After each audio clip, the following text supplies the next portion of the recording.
नाही बघा, भास्कर जाधव एक वैफल्यग्रस्त आमदार आहेत. त्यांनी पक्ष बदलूपणा केला, पण बुंदी वाढायची वेळ आली आणि पंगत उठून गेली, अशी त्यांची अवस्था झाली. आणि त्याचा राग ते ब्राह्मण समाजावर, त्यातल्या संघटनांवर काढतायत. मी भास्कर जाधवांना एवढंच सांगेन की तुम्ही जातीयवादी बोलण्याकरता प्रसिद्ध आहात. जेव्हा त्यांच्या घरावर हल्ला झाला होता तेव्हा त्यांनी अशीच वाक्य उच्चारली होती की माझी फडणवीसांकडनं अपेक्षा नाही आहे, पण त्याच फडणवीसांनी त्यांना कायम मदत केलेली आहे. आणि त्याच्यामुळे भास्कर जाधव हे अरेरावीने बोलण्याकरता त्या ठिकाणी वैफल्यग्रस्त आहेत आणि जातीयवादी टीका टिप्पणी करण्याकरता आणि अरेरावीने बोलण्याकरता भास्कर जाधवांची प्रसिद्धी आहे. त्यामुळे अशा एखाद्या व्यक्तीवरनं एखाद्या जातीला बदनाम करणं, मग ती कुठलीही जात असेल, हे पूर्णतः चूक आहे. समाज स्वास्थ्य बिघडवणारी अशा प्रकारची ही गोष्ट आहे. आणि मला असं वाटतं यातून भास्कर जाधवांचा खरा रंग काय आहे हे पुन्हा एकदा त्या कोकणातल्या जनतेला कळून चुकलेलं आहे.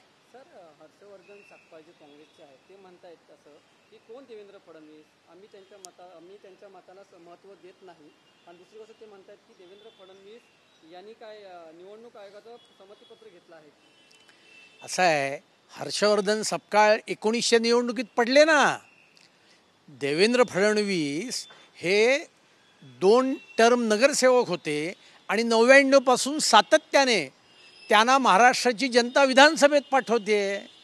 त्यामुळे हर्षवर्धन सकपाळ असं म्हणणं कोण देवेंद्र फडणवीस, याचा अर्थ ते किती बावळट आहेत हेच त्याच्यावरनं सिद्ध होतं आहे. आणि निवडणूक आयोगाची आम्ही कशाला संमती घेऊ? निवडणूक आयोगानं तुम्हाला बोलवलं, पत्र पाठवून बोलवलं, तुम्ही जायला तयार नाही. तुम्ही EVMवर ऑब्जेक्शन घेतली. सर्वोच्च न्यायालयाने EVM कसं हॅक होतं हे दाखवण्याकरता तुम्हाला 10-10 वेळा बोलवलं, तिकडे तुमच्यातलं कोणी गेले नाहीत.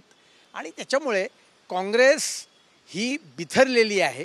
सत्तेचं पोळी त्यांना आता मिळणार नाही आहे हे त्यांच्या लक्षात आलेलं आहे. आणि त्यामुळे जलविनं मछली अशा प्रकारची सत्तेविनं काँग्रेसची अवस्था झालेली आहे. बाकी काही नाही. सपकाळांचा हा थैथाट त्यांनी कितीही केला आणि कितीही खालच्या स्तरावर जाऊन त्यांनी भाषणं केली तरी महाराष्ट्राची जनता ही महायुतीच्या आमच्या बाजूने राहणार आहे.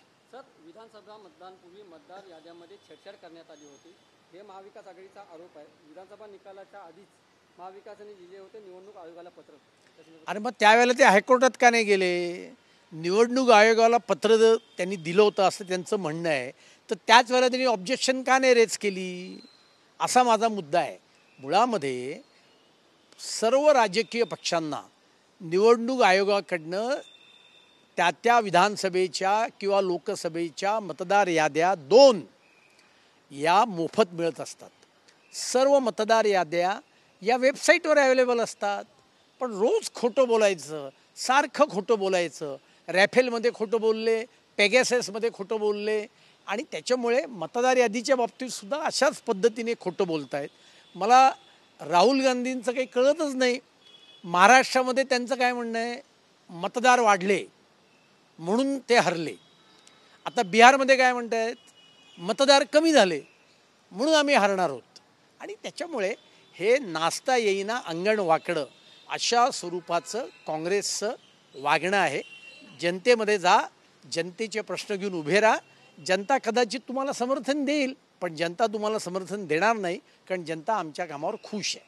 तर संशय असणारे जे मतदारसंघ आहेत, जसे की शिर्डी असेल किंवा चंद्रपूर असेल किंवा कामठी असेल, असे अनेक जे आहेत, त्यामध्ये काय म्हणतात की मतदारांमध्ये फॉर्म 6 मध्ये छेडछाड झाली.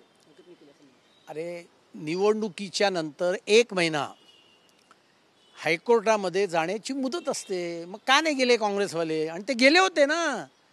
अगदी माननीय देवेंद्रजींच्या विरोधात सुद्धा हायकोर्टात गेले होते. हायकोर्टाने ती याचिका फेटाळून लावली. आणि त्याच्यामुळे हे तद्दन खोटं बोलण्याचं काम चालू आहे. मग ह्या सगळ्या गोष्टी लोकसभेत नव्हत्या का?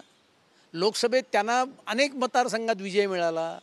त्यावेळेला आम्ही असं म्हटलं का EVM चूक होती, मतदार यादीमध्ये काहीतरी गोंधळ होता? आम्ही लोकसभेचा निकाल स्वीकारला, आत्मचिंतन केलं, जनतेच्या आणखीन जवळ गेलो आणि त्या ठिकाणी काम केलं आणि आम्ही निवडून आलो.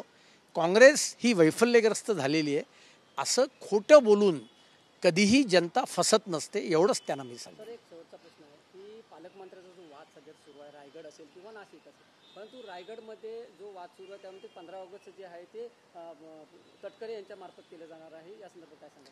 नाही, मला असं वाटतं की हे सर्व निर्णय माननीय मुख्यमंत्री घेत असतात आणि मुख्यमंत्र्यांनी जो निर्णय घेतलेला आहे त्या निर्णयाचे सगळेजण पालन करतील. हे खरं आहे की 2 जिल्ह्याचे पालकमंत्री अजून ठरलेले नाही आहेत, पण येणाऱ्या काळात ते 100% ठरतील.